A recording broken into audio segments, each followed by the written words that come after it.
One question everyone is asking tonight: where did this controversial plan come from? Investigative reporter Terry Parker, she's been talking to her sources, to government officials, and to the governor's office. Terry, you even asked if a private developer pushed this idea.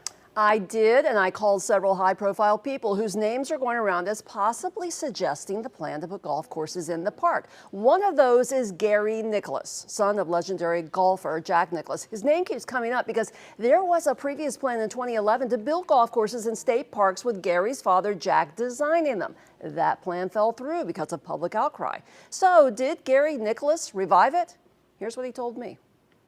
Social media is awash with people speculating it might be Gary Nicklaus behind the surprise plan to put 3 golf courses in the state parks. So I called Nicklaus, who told me, "I'm pretty annoyed with everybody wanting to tar and feather me without any facts." So I asked him for the facts. He said he would send me a statement, which I haven't yet received. Meantime, Congressman Brian Mast says he asked the Department of Environmental Protection if the idea came from a developer and if a developer might be looking at a nice profit building and running state golf courses. I believe they are literally looking to have a nonprofit be a part of this.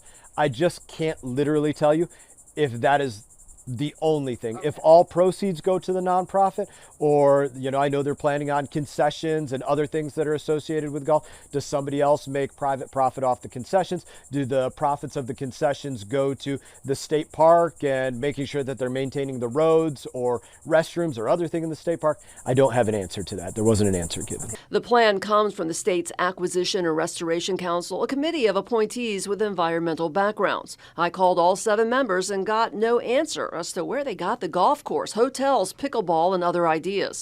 I also called the governor's office, who says the agency's initial recommendations are based on public input and proposals, from pickleball to golf to additional bike trails and camping access. The proposals vary and may not all be approved. Finally, recommendations will be evaluated, and no final decisions will be made until the public comment and review process has been completed. So we don't know if some enterprise or developer said, hey, it would be great, 3 golf courses in the state park, and we could build it and run it. So we are still chasing down those answers for you. Terry Parker, WPBF 25 News.